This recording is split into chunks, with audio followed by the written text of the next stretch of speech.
বাড়িতে ঘুগনি বানালেই কি দোকানের মতো সেই চটপটা স্বাদ আসে না? তাহলে আজই বানিয়ে নিন এই স্টিক ভাজা মশলা দিয়ে পারফেক্ট ঘুগনি। গ্যারেন্টি দিচ্ছি, একবার খেলে দোকানের ঘুগনি ভুলে যাবেন। নমস্কার বন্ধুরা, বৈকালিক আড্ডায় বা সকালের জলখাবারে গরম গরম ধোঁয়া ওঠা ঘুগনি কার না পছন্দ। আজ আমি আপনাদের সাথে শেয়ার করব একদম দোকানের মতো চটপটা আর সুস্বাদু ঘুগনি তৈরি পারফেক্ট রেসিপি। খুব সহজ কিছু টিপস ফলো করলেই বাড়িতেই তৈরি হয়ে যাবে সেরা স্বাদের ঘুগনি। চলুন ঝটপট শুরু করা যাক।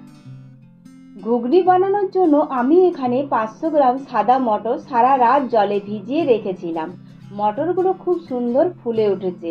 এবার প্রেসার কুকারে সামান্য নুন আর হলুদ গুঁড়ো দিয়ে মটরটাকে সেদ্ধ করে নেব। মনে রাখবেন, মটর যেন ভালোভাবে সেদ্ধ হয়, কিন্তু একদম গলে না যায়। এবার কড়াইতে সর্ষের তেল গরম করে তাতে জিরে আর তেজপাতা ফোড়ন দিয়ে দেব।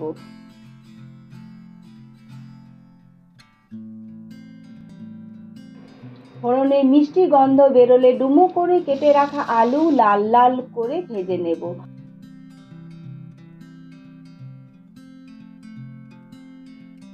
আলু ভাজা হয়ে গেলে এতে দিয়ে দিচ্ছি পেঁয়াজ কুচি।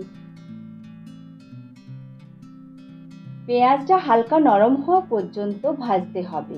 পেঁয়াজ ভাজা হলে এতে দেব আদা রসুন বাটা এবং টমেটো কুচি।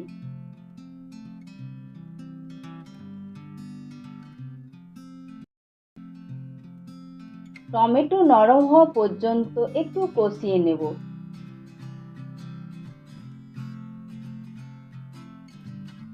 এবার একে একে জিরে গুঁড়ো, ধনে গুঁড়ো, লঙ্কা গুঁড়ো এবং সামান্য কাশ্মীরি লঙ্কা গুঁড়ো জল দিয়ে গুলে কড়াইতে দিয়ে দেব। ঘুগনি বানানোর জন্য আমি এখানে 500 গ্রাম সাদা মটর সারা রাত জলে ভিজিয়ে রেখেছিলাম। আর মশলার জন্য নিয়েছি দুটো মাঝারি সাইজের পেঁয়াজ কুচি, একটা বড় টমেটো কুচি আর 1 টেবিল চামচ করে আদা ও রসুন বাটা, সাথে দুটো আলু ডুমো করে কেটে নিয়েছি। রান্নার বাকি গুঁড়ো মশলার পরিমাণগুলো আমি ডেসক্রিপশন বক্সে দিয়ে দেব, আপনারা চাইলে দেখে নিতে পারেন। মশলা থেকে যতক্ষণ না তেল ছাড়ছে ততক্ষণ মাঝারি আঁচে ভালো করে কষাতে হবে।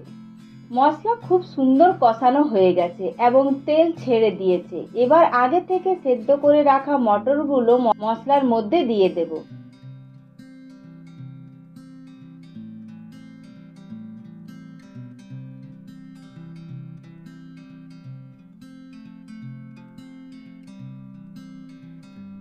মটর মশলার সাথে মিনিট দুয়েক ভালো করে মিশিয়ে নিয়ে পরিমাণ মতো শুধু উষ্ণ গরম জল দিয়ে দেব।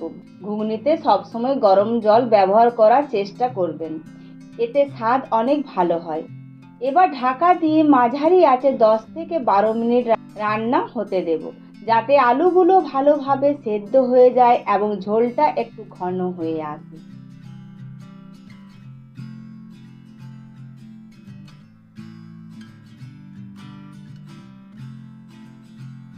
দেখুন, ঘুগনির টেক্সচারটা একদম পারফেক্ট এসেছে।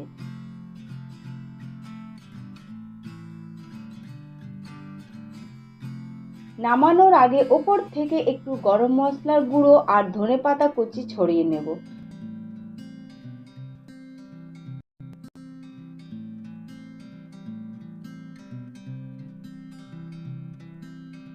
তৈরি হয়ে গেল আমাদের গরম গরম জিভে জল আনা ঘুগনি। ওপর থেকে ছড়িয়ে দেব সামান্য বিট নুন, সিক্রেট ভাজা মশলা, পেঁয়াজ কুচি, লঙ্কা কুচি, ধনেপাতা দিয়ে পরিবেশন করুন। রেসিপিটি ভালো লাগলে ভিডিওতে একটি লাইক করবেন, বন্ধুদের সাথে শেয়ার করবেন আর আমার চ্যানেলটিকে সাবস্ক্রাইব করতে একদম ভুলবেন না কিন্তু। ধন্যবাদ।